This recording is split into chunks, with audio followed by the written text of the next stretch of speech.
Hello students, स्वागत है आपका मेरे YouTube channel study with doctor Pawan Oberoi पर। मैं doctor Pawan Oberoi, head of department, faculty of commerce, Bhagwati college Meerut. Viewers, मैंने अभी थोड़ी देर पहले जो है मॉडल टेस्ट पेपर 2 जो है वो अपलोड कर दिया है। तो इसमें हालांकि कल तो जो है देखिए चौधरी चरण सिंह यूनिवर्सिटी मेरठ का एग्ज़ाम है ना 22 जुलाई 2021 में। ये जो क्वेश्चंस हैं ऑलरेडी सभी यूनिवर्सिटीज़ के लिए हैं, क्योंकि मैक्सिमम यूनिवर्सिटीज़ में जैसे Agra university, Banaras university, Faizabad university और आपकी HNB Garhwal university, maximum universities में एमसीक्यूज़ पैटर्न हो चुका है। तो इसलिए मैंने ऑल यूनिवर्सिटीज़ लिखा है, खाली एक यूनिवर्सिटी का नाम मेंशन नहीं किया है। तो इसलिए सभी यूनिवर्सिटीज़ के बच्चों के लिए इम्पॉर्टेंट वीडियो है। इसमें काफ़ी सारे क्वेश्चंस मैं पहले से अपलोड कर चुका हूं। तो जो बच्चे मेरा फर्स्ट टाइम मेरा चैनल देख रहे हैं तो मेरा channel study with doctor Pawan Oberoi को सब्सक्राइब कर लीजिएगा, बेल आइकन प्रेस कर लीजिएगा ऑल नोटिफिकेशंस के लिए, ठीक है। लेटेस्ट न्यूज़ आपको सारी मिलती रहेंगी टाइम से। और ऑडिटिंग की आप प्लेलिस्ट विजिट कर लीजिएगा, जो कि चैप्टर वाइज भी है, हिंदी इंग्लिश दोनों में, और प्रीवियस ईयर के क्वेश्चन पेपर्स भी हिंदी इंग्लिश दोनों में अपलोड हैं। और सीसा यूनिवर्सिटी मेरठ के तो आज मैंने जो है 400 क्वेश्चन अपलोड कर दिए हैं। 2017, 18, 19, 20 इसके मैंने जो है चारों ईयर्स के क्वेश्चन पेपर्स मैंने अपलोड कर दिए हैं, ठीक है व्यूवर्स। तो चलिए अब हिंदी मीडियम में हम मॉडल टेस्ट पेपर 3 की बात करते हैं। तो उससे आगे के देखिए, हालांकि आते तो 100 ही क्वेश्चन हैं, लेकिन थोड़ा सा पेजेस का एक्चुअली था, नेक्स्ट वीडियो में मेरे को बनानी थी, तो इसलिए इस वीडियो में मैं आपसे आगे डिस्कस कर रहा हूँ, ठीक है। तो ये आगे आपका वीडियो ज़्यादा बड़ी भी जो है वो बच्चे देखना पसंद नहीं करते हैं, तो अब उससे आगे ये क्वेश्चन हम डिस्कस करते हैं। अंकेक्षण कार्यक्रम से अंकेक्षक के कर्मचारियों को जानकारी हो जाती है। तो संपूर्ण अंकेक्षण प्रक्रिया की प्रमाणन यानी कि वाउचिंग एक प्रक्रिया है। तो 4 नंबर सही है कि प्रमाणकों के आधार पर प्रारंभिक लेखों का मिलान। अंकेक्षण हेतु जांच कार्य में प्रयुक्त चिन्ह 2 नंबर सही है कि छोटे एवं स्पष्ट होने चाहिए। प्रमाणन का मुख्य उद्देश्य है 2 नंबर कि लेखों की शुद्धता और सत्यता प्रमाणित करना। अंकेक्षण कार्यक्रम का सबसे बड़ा दोष है वो है कि वो कार्य को यंत्रवत बनाता है, गुप्त संचय बनाया जाता है। तो इसमें तीनों ऑप्शन जो हैं वो बिल्कुल सही हैं कि साख यानी क्रेडिट को बनाए रखने के लिए, कार्यशील पूंजी वर्किंग कैपिटल को बढ़ाने के लिए, आर्थिक स्थिति को मजबूत करने के लिए, ठीक है। तो ऑप्शन 4 करेक्ट है उपयुक्त सभी के लिए। चलिए, अंकेक्षक की नियुक्ति केंद्र सरकार द्वारा किए जाने पर उसे पारिश्रमिक का भुगतान किया जाएगा, तो कंपनी द्वारा किया जाएगा। गुप्त संचय जो सीक्रेट रिजर्व होता है तो वो बनाया जा सकता है। तो इसमें आपका ऑप्शन नंबर 4 सही है, दायित्वों का अधिमूल्यांकन करके। कंपनी अंकेक्षक द्वारा अपनी रिपोर्ट किसे संबोधित की जाती है? तो जो सदस्य होते हैं उनको, ठीक है, सदस्यों को। और अगर यहाँ पर ये लिखा जाए अंशधारी तो आंसर आएगा अंशधारियों को, शेयर होल्डर्स को। निम्नांकित में से कौन सी अंकेक्षण की प्रविधि है, यानी कि जो टेक्निक है? तो तीनों ही हैं, पुष्टिकरण एवं पूछताछ, भौतिक गणना, भौतिक परीक्षण। तो सही आंसर है ऑप्शन 4 उपयुक्त सभी। कंपनी अंकेक्षक होता है तो 3 नंबर सही है कि वो एक स्वतंत्र व्यक्ति होता है। चार्टर्ड अकाउंटेंट एक्ट पारित हुआ 1949 में। भारत में परिव्यय अंकेक्षण यानी कॉस्ट ऑडिट वैधानिक रूप से प्रथम बार लागू हुआ सन 1965 में। अंकेक्षक एक रखवाली करने वाले कुत्ते के समान है, शिकारी कुत्ते के समान नहीं। यह किस कथन में कहा गया या किस मुकदमे में कहा गया? बहुत इंपॉर्टेंट है, हर साल आता है तकरीबन ये सभी यूनिवर्सिटीज़ में। तो वो है किंगस्टन कॉटन मिल्स। अंकेक्षक एक रखवाली करने वाले कुत्ते के समान है, शिकारी कुत्ते के समान नहीं। यह कथन किस न्यायाधीश का है? ये भी लगभग हर साल क्वेश्चन आता है ना, बहुत अच्छे से प्रिपेयर कर लीजिएगा। वो न्यायाधीश थे लोब्स। यदि अंकेक्षक अनुसंधानकर्ता के कार्य में सहयोग नहीं करे तो वह किस प्रकार के दायित्व के लिए उत्तरदायी है? तो वो है आपका सापराध दायित्व। 2 नंबर का ऑप्शन है। अंकेक्षक बीमक नहीं है और वह पुस्तकों की सत्यता की गारंटी नहीं देता है। यह कथन किस मुकदमे में कहा गया, के निर्णय में कहा गया? ये कहा गया 3 number, London and journals bank case में। सरकारी कंपनी का अंकेक्षक अपना प्रतिवेदन किसको प्रस्तुत करता है? प्रतिवेदन को इंग्लिश में रिपोर्ट कहते हैं, तो ये होता है नियंत्रक एवं महालेखा परीक्षक, है ना, शॉर्ट में हम इसे कैग बोलते हैं, CAG। और इनकी जो नियुक्ति होती है वो हमारे देश के महामहिम राष्ट्रपति जी करते हैं। यदि अंकेक्षक जांच कार्य के दौरान पाता है कि संस्था के लेखाक्रम के सिद्धांतों में एक रूपता नहीं है तो ऐसी स्थिति में अंकेक्षक द्वारा दी जाने वाली रिपोर्ट होगी, वो होगी मर्यादित रिपोर्ट। लेखांकन का मुख्य कार्य है, 3 नंबर ऑप्शन, कि व्यवसाय के लेन देनों को वर्गीकृत और रिकॉर्ड कराना।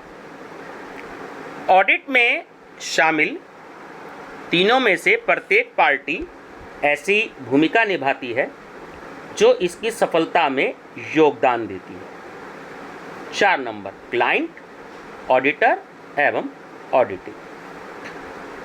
अंतिम ऑडिट रिपोर्ट में निम्न में से किस मद की जरूरत नहीं होती? 2 नंबर ऑप्शन सही है कि कोड एवं सॉफ्टवेयर के साथ वर्गीकृत करना।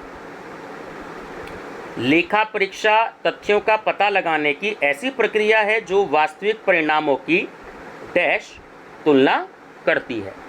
तो पहला ही ऑप्शन सही है कि विनिर्दिष्ट मानव एवं योजनाओं। चलिए, क्वेश्चन नंबर है आपका 120। निम्नलिखित अवस्थाओं का सही क्रम क्या है?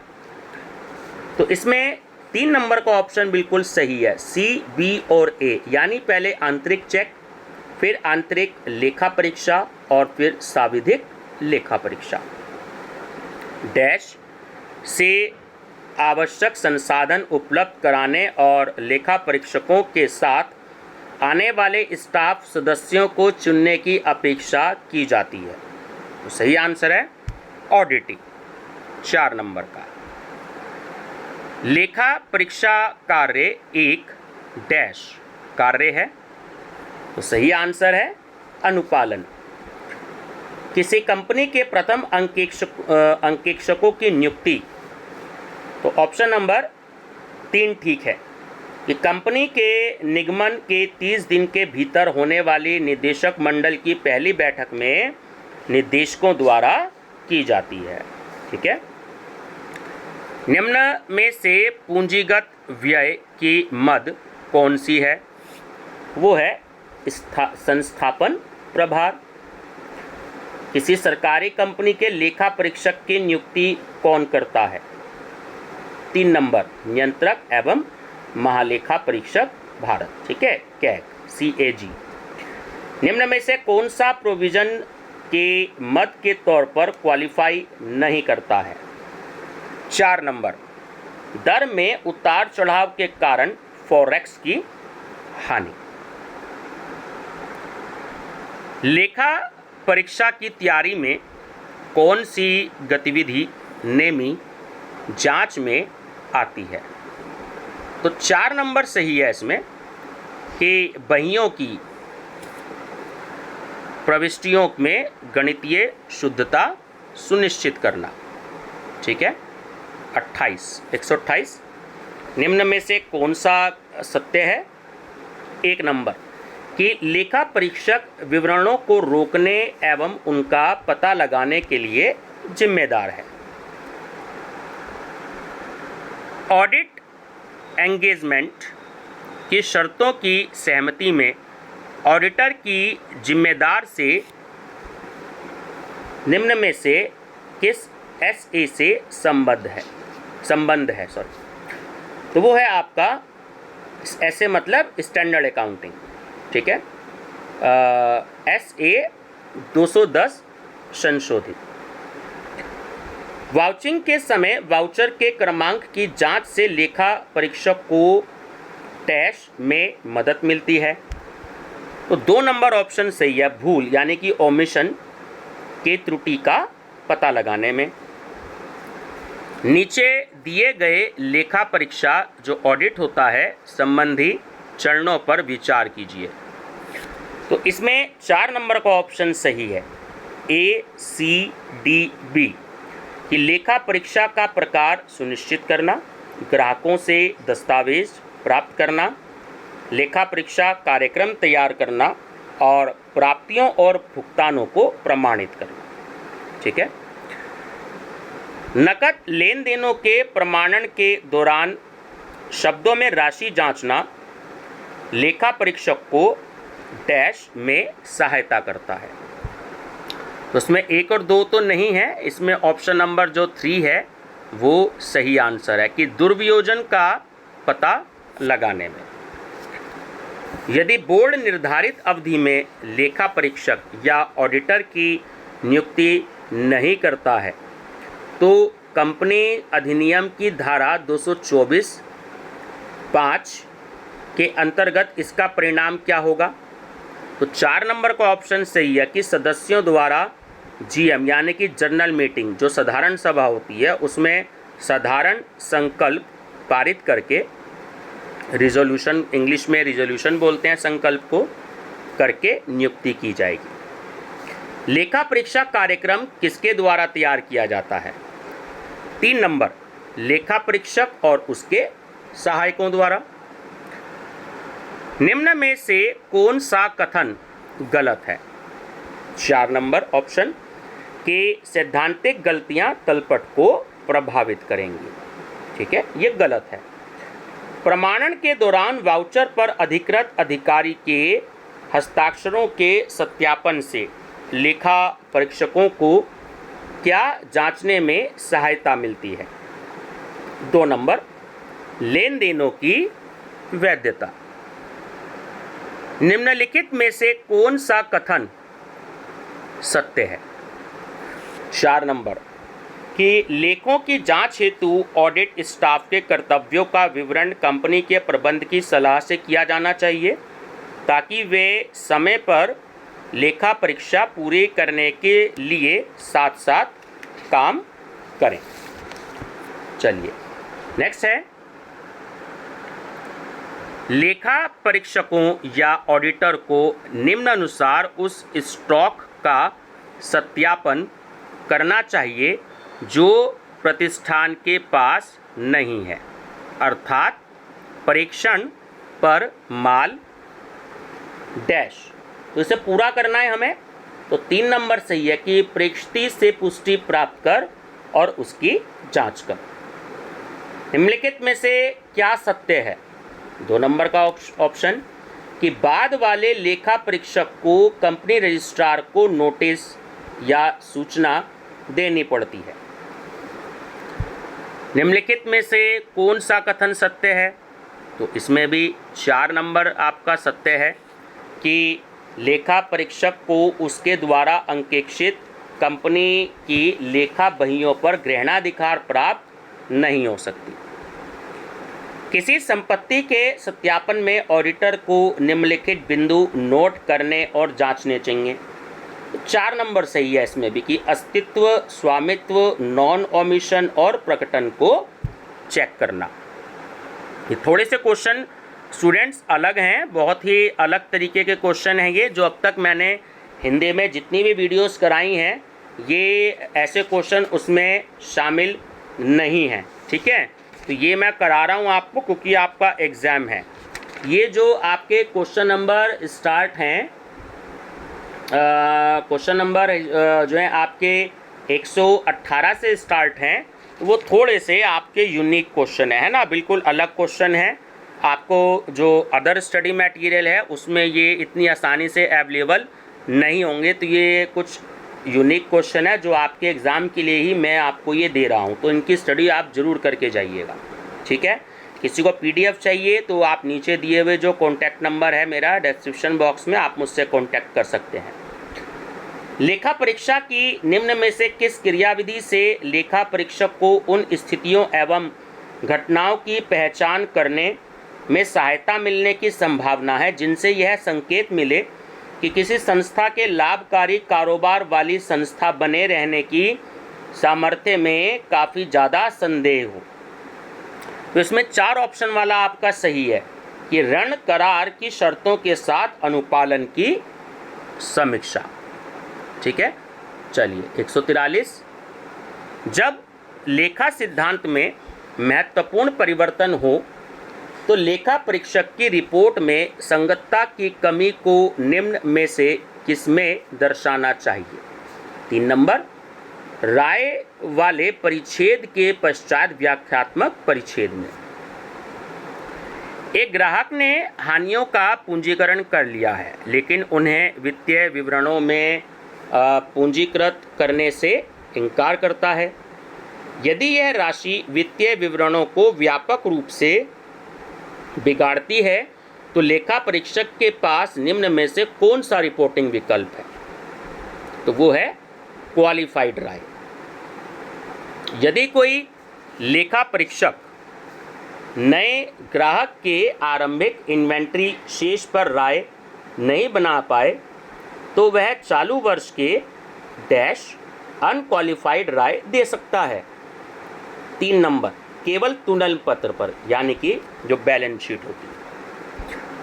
त्रुटियों एवं धोखाधड़ियों की रोकथाम एवं उनका पता लगाने की मूलभूत जिम्मेदारी किसकी है, वो होती है प्रबंधन की, यानी मैनेजमेंट की। निम्न में से कौन सा एसए ऑडिटिंग प्लान से संबंधित है, तो वो है SA 300, ठीक है। 2 नंबर का ऑप्शन। टेस्ट ऑफ कंट्रोल में सहनीय त्रुटि कौन सी है, 2 नंबर का ऑप्शन सही है कि निर्धारित नियंत्रण कार्यविधि से विचलन की अधिकतम दर जिसे ऑडिटर स्वीकार करने को तैयार हो, ठीक है। चलिए नेक्स्ट है, भागीदारों या सोल प्रोप्राइटरशिप की ऑडिट के मामले में 1 नंबर सही है कि ऑडिट के कर्तव्य पूर्णतः उसके और ग्राहक के बीच हुई संविदा पर द्वारा परिभाषित होते हैं, ठीक है। चलिए 150, निम्न दस्तावेजों पर विचार कीजिए, ठीक है। तो वह सही क्रम क्या है जिसमें ये दस्तावेज किए जाते हैं, ठीक है, बहुत इंपॉर्टेंट क्वेश्चन है। तो 3 नंबर का सही है DCA और B, यानी कि ऑडिट प्लान, फिर ऑडिट प्रोग्राम, फिर ऑडिट नोटबुक और फिर ऑडिट रिपोर्ट, ठीक है। चालू फाइल और स्थायी फाइल को मिलाकर क्या कहा जाता है। 3 नंबर, ऑडिट वर्किंग पेपर्स, वह जोखिम जिसमें हालांकि सैंपल रिजल्ट ऑडिटर के जोखिम नियंत्रण के मूल्यांकन को सपोर्ट नहीं करता है लेकिन वास्तविक अनुपालन दर ऐसे मूल्यांकन को सपोर्ट करेगी, तो वो कहलाता है। 2 नंबर का ऑप्शन सही है, कम विश्वसनीयता का जोखिम। वाउचिंग के दौरान क्रमांक चेक करने से ऑडिटर को ऐसा सबूत पाने या प्राप्त करने में मदद मिलती है कि 2 नंबर, कोई बिना रिकॉर्ड किए हुए लेन देन नहीं है। ऑडिटर उस इमारत के मूल्यांकन का सत्यापन कर रहा है जिसे ग्राहक ने खुद बनाया है। तो सत्यापन के प्रयोजन से निम्न में से कौन सा दस्तावेज कम प्रासंगिक है। 2 नंबर का ऑप्शन सही है कि निदेशक मंडल की बैठक के कार्यव्रत। तो स्टूडेंट्स बिल्कुल न्यू क्वेश्चन है ये, बहुत अच्छे से स्टडी कर लीजिएगा। ऐसा जरूरी नहीं है कि पिछले साल वाले सारे ही क्वेश्चन रिपीट हों। तो पार्ट 2 तो जो मैंने अभी अपलोड किया वो तो नॉर्मल क्वेश्चन का था, लेकिन इसमें से क्वेश्चन कुछ आपको थोड़े से अलग मिल रहे होंगे। यदि ऑडिटर के त्यागपत्र से उसके कार्यालय में आकस्मिक रिक्ति उत्पन्न होती है तो कंपनी को उसे डैश में ही भरना चाहिए। आम सभा यानी कि साधारण सभा, जनरल मीटिंग। प्रत्येक आम सभा में यानी जनरल मीटिंग में ऑडिटर की नियुक्ति करेगी जो डैश तक कार्यालय धारित करेगा। 4 नंबर सही है कि बैठक के समापन से अगली वार्षिक आम या साधारण सभा के समाप्त होने तक। कंपनी अधिनियम की धारा 209(4)A के अनुसार कंपनी की बहियों को चालू से एकदम पूर्ववर्ती वर्ष से न्यूनतम कितनी अवधि या वर्षों तक संभाल कर रखना चाहिए? सही आंसर है 8 वर्ष। कंपनी अधिनियम की धारा 217(1) के अनुसार बोर्ड रिपोर्ट की विषय वस्तु से निम्न में से किसे बाहर रखा जाएगा? 4 नंबर सही है कि महत्वपूर्ण परिवर्तन और वचनबद्धताएं जो तुलन पत्र की अवधि के लिए वित्तीय स्थिति को प्रभावित नहीं करती हैं। चलिए नेक्स्ट है 159। निदेशक मंडल कंपनी के पहले ऑडिटर की नियुक्ति डैश करेगा। 4 नंबर कंपनी के निगमन के 30 दिन के भीतर। धारा 226 की 3 और 4 के अनुसार डैश धारण करने वाला व्यक्ति सांविधिक ऑडिटर के रूप में नियुक्त होने के लिए योग्य नहीं होता है। 4 नंबर का ऑप्शन कि कंपनी के वोटिंग अधिकार वाली प्रतिभूतियां। 161 धारा 233(b) के अंतर्गत कॉस्ट ऑडिटर को कंपनी और केंद्र सरकार को कितनी अवधि, जो कि दिनों में होती है, में अपनी रिपोर्ट प्रस्तुत करनी चाहिए? 180 दिनों में। वित्तीय विवरण के ऑडिट का लक्ष्य ऑडिटर को निम्नानुसार अभिप्राय व्यक्त करने के लिए सक्षम बनाना है। तो 3 नंबर सही है कि सांविधिक और अनुमोदित वित्तीय रिपोर्टिंग फ्रेमवर्क के अनुसार वित्तीय विवरण तैयार किए गए हैं या नहीं। बर्दाश्त योग्य त्रुटि वह डैश यानी कि त्रुटि है, कौन सी है बतानी है हमें, जिसे स्वीकार करने के लिए ऑडिटर तैयार है और उसके बावजूद नमूना यानी कि जो सैंपल होता है उससे प्राप्त परिणाम से ऑडिट के उद्देश्यों को प्राप्त किया गया है, इस निष्कर्ष पर आता है। तो 3 नंबर वो है अधिकतम। ठीक है, निम्नलिखित में से कौन सा कथन गलत है? तो 4 नंबर का गलत है कि ऑडिटर जितना अधिक जोखिम उठाने को तैयार है उतना ही बड़ा सैंपल साइज होना चाहिए। लेखांकन सिद्धांतों में निम्नलिखित में से क्या मूलभूत लेखांकन पूर्व धारणाएं हैं? तो 3 नंबर है आपका इसमें एक्रूवल। ठीक है, चलिए बहियों में वाउचर की प्रविष्टि की तारीख जांचना ऑडिटर को मुख्यतः यह प्रमाण प्राप्त करने में सहायता करता है कि 1 नंबर कि प्रविष्टि वाउचर की तारीख के दिन ही की गई थी। यह जानने के लिए कि सारे विक्रय रिकॉर्ड किए गए हैं ऑडिटर को डैश की जांच करनी चाहिए।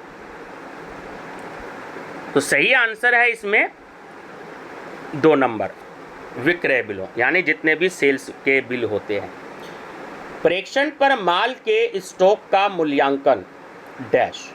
तो 2 नंबर सही है कि लागत या बाजार मूल्य जो भी कम हो उस पर किया जाना चाहिए। विक्रय वाउचिंग के लिए निम्नलिखित में से कौन सा दस्तावेज संबद्ध नहीं है। 4 नंबर कि विक्रय विभाग उपस्थिति रिकॉर्ड। निम्नलिखित में से क्या गलत है? ये भी बहुत इंपॉर्टेंट क्वेश्चन है। 3 नंबर कि मूल्य ह्रास का प्रावधान केवल निवेशों पर किया जाना चाहिए ना, ये गलत है। ऑडिट की तैयारी में टेस्ट चेकिंग के अंतर्गत कौन सा पहलू आवरित होता है? 4 नंबर कि आलोचनात्मक या सांख्यिकीय परामर्श। ऑडिट की तैयारी के संदर्भ में निम्न में से कौन सा कथन सत्य है? 4 नंबर कि रैंडम सैंपलिंग की तुलना में क्लस्टर सैंपलिंग कम प्रभावी होती है। ठीक है, ये बिल्कुल सही है। चलिए नेक्स्ट है आपका, अंतर्निहित जोखिम को प्रभावित करने वाले तत्वों के संदर्भ में वित्तीय विवरण के स्तर पर निम्न में से कौन सा जोखिम पाया जाता है? प्रबंध की सत्यनिष्ठा। लेखांकन का विश्लेषणात्मक पहलू है अंकेक्षण। अंकेक्षण के स्वतंत्र और निडर होने से आशय है कि 2 नंबर कि उसे जांच कार्य निष्पक्ष भाव से करते हुए अशुद्धियों व कपट को छुपाना नहीं चाहिए। चलिए, टीमिंग एवं लीडिंग शब्द का प्रयोग कहाँ होता है? देखिए, ये क्वेश्चन ऐसा है जो मैंने इतने सारे क्वेश्चन सब तक पढ़ाए हैं इंग्लिश में और हिंदी में, तो वहाँ पे फर्स्ट नहीं आया, ये फर्स्ट टाइम आ रहा है क्वेश्चन। टीमिंग और लीडिंग शब्द का प्रयोग कहाँ होता है? तो ये रोकड़ के गबन के लिए होता है। ठीक है, या हो सकता है शायद एक आध बार आया हो, बहुत पहले मैंने पढ़ाया हो तो, ठीक है, लेकिन ये न्यू क्वेश्चन है बिल्कुल। आंतरिक अंकेक्षण किसके द्वारा किया जाता है? ठीक है, तो वो प्रबंध द्वारा नियुक्त व्यक्ति के द्वारा। प्रारंभिक लेखा पुस्तकों के लेखों तथा खतौनी की गणितीय शुद्धता की जांच किसके द्वारा की जाती है? नैतिक जांच से, जो रूटीन चेकिंग होती है उससे। अंतिम लेखे बन जाने के पश्चात किया जाने वाला कौन सा कार्य है? सत्यापन, वेरिफिकेशन। निम्न में से किस पर कंपनी अंकेक्षक का ग्रहणाधिकार रहता है? तो वो होता है अंकेक्षक के कार्यशील पत्र। चलिए 181, निम्न में से हिसाबी अशुद्धि नहीं है, तो वो है खतौनी होने से रह गई। ठीक है, आंतरिक निरीक्षण का अर्थ है, तो वो है 3 नंबर का ऑप्शन कि एक व्यक्ति द्वारा किए गए कार्य की जांच दूसरे कर्मचारी के द्वारा स्वतः होना। सत्यापन में शामिल है, तो 4 नंबर सही है कि उपयुक्त सभी, मूल्यांकन भी, विद्यमानता भी, स्वामित्व एवं स्वत्वाधिकार। ठीक है, तो सही आंसर है उपयुक्त सभी। अंकेक्षक की पुनर्नियुक्ति निम्नलिखित में से किसके द्वारा की जा सकती है? अंशधारियों द्वारा। ठीक है, पुस्तकों में जालसाजी करने पर अंकेक्षक को धारा 539 के अंतर्गत या तहत अधिकतम कितने वर्ष की कारावास की सजा दी जा सकती है? 7 वर्ष। अंकेक्षक एक बीमक नहीं है, यह निर्णय किस निम्नलिखित में से किस मुकदमे में दिया गया? तो ये दिया गया लंदन एंड जनरल बैंक, जो कि 1895 का केस है। चिट्ठा अंकेक्षण में लेखों का अंकेक्षण किया जाता है, तो वार्षिक भी या अर्धवार्षिक भी। ठीक है, एनुअली या हाफ ईयरली। कंपनी अंकेक्षक उत्तरदायी होता है अंशधारियों के प्रति। बैंकिंग कंपनी में अपनाया जाने वाला अंकेक्षक है, तो वो होता है चालू अंकेक्षण, है ना, कॉन्टिन्यूअस ऑडिट।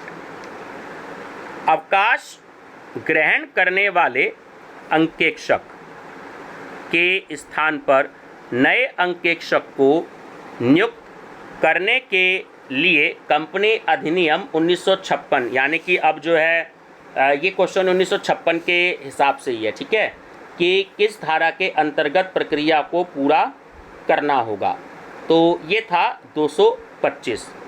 ठीक, एक लिखित एवं पूर्ण अंकेक्षण कार्यक्रम बनाने की सिफारिश निम्न मानक अंकेक्षण आश्वासन में की गई। 2 नंबर AAS 8 में निम्न में से कौन सा अंकेक्षण वर्ष भर चलता रहता है? तो वो होता है आपका चालू अंकेक्षण।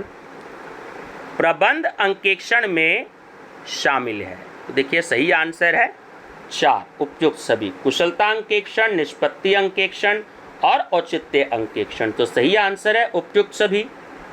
कंपनी के संचालन पंजीकरण से कितने दिनों तक प्रथम अंकेक्षक की नियुक्ति कर सकते हैं? तो वो है 30 दिन। कंपनी अंकेक्षक का सापराध दायित्व होगा, तो वो होगा 2 नंबर सही है, खातों में जालसाजी के लिए। संचालकों द्वारा नियुक्त प्रथम अंकेक्षक अपनी रिपोर्ट देगा, तो वो अंशधारियों को देगा। अंकेक्षक एवं आश्वासन मानक, ठीक है, ऑडिटिंग एंड AAS, ठीक है, audit and insurance standard, full name है इसका इंग्लिश में। 12 किससे संबंधित है? तो वो संयुक्त अंकेक्षकों से संबंधित होता है। कंपनी के प्रविवरण में मिथ्या विवरण के संबंध में अंकेक्षक का दायित्व बनता है, वो बनता है सापराध। राष्ट्रीय बैंकों को अपने खातों का अंकेक्षण करवाने के लिए पूर्वानुमति लेकर अंकेक्षक नियुक्त करना होता है, तो सही आंसर है इसका ऑप्शन नंबर 4, भारतीय रिजर्व बैंक से। एक चार्टर्ड अकाउंटेंट जो प्रेस्टीज में तथा जो पूर्णकालीन रोजगार में नहीं है अंकेक्षण कर सकता है, तो वो 20 कंपनियों का कर सकता है। सरकारी कंपनी के अंकेक्षक की नियुक्ति अथवा पुनर्नियुक्ति की जाती है, तो वो भारत के नियंत्रक एवं महालेखा परीक्षक द्वारा की जाती है, ठीक है, CAG शॉर्ट में। अंकेक्षण का महत्वपूर्ण उद्देश्य है, तो 4 नंबर सही है कि वित्तीय विवरणों की विश्वसनीयता एवं सत्यता की जांच करना। आंतरिक नियंत्रण प्रणाली का मूल्यांकन करते समय एक कंपनी के वैधानिक अंकेक्षक का मूल्य उद्देश्य क्या होता है? 1 नंबर का ऑप्शन सही है कि ठोस अंकेक्षण जांचों के स्वभाव, समय अवधि एवं सीमा का पता लगाना। चालू अंकेक्षण के अंतर्गत खातों की जांच की जाती है, तो इसमें 4 नंबर सही है कि वर्ष के दौरान नियमित अथवा अनियमित अंतराल से। और लास्ट क्वेश्चन है इस मॉडल टेस्ट पेपर का, ठीक है, हालांकि आने तो 100 ही चाहिए, लेकिन उसमें मैंने 4 कम कराए थे और इसमें मैंने 5 फालतू करा दिए, ज़्यादा करा दिए हैं। कि निम्न में से कौन सा कथन सही है? 3 नंबर की आंतरिक अंकेक्षण आंतरिक नियंत्रण का हिस्सा है, ठीक है व्यूअर्स। ये 205 क्वेश्चन हो गए हैं 2 वीडियो में, तो क्वेश्चन सभी मेरे पास और हैं, लगभग मेरे पास में जो 370 क्वेश्चन है टोटल, 205 क्वेश्चन मैं करा चुका हूँ, ठीक है व्यूअर्स। तो हालांकि मैं बाद में इसे कराऊंगा कल, हालांकि CCS यूनिवर्सिटी मेरठ के स्टूडेंट्स का एग्ज़ाम है, तो मेरा प्रयास रहेगा कि इस वीडियो को आगे कंटिन्यू मैं करूं अदर यूनिवर्सिटीज़ के स्टूडेंट्स के लिए, ठीक है व्यूअर्स। तो मेरी तरफ से बेस्ट ऑफ लक आपके कमिंग एग्ज़ाम्स के लिए। CCS यूनिवर्सिटी के बच्चों को तो कल के लिए मेरा बेस्ट ऑफ लक, और जो बच्चे CCS यूनिवर्सिटी के नहीं हैं, अदर यूनिवर्सिटीज़ के हैं, तो उनके लिए फ्यूचर के लिए जो है मेरा बेस्ट ऑफ लक, ताकि वो इन वीडियोस को देखें और अच्छे मार्क्स लेकर पास हों, ठीक है व्यूअर्स। Thank you.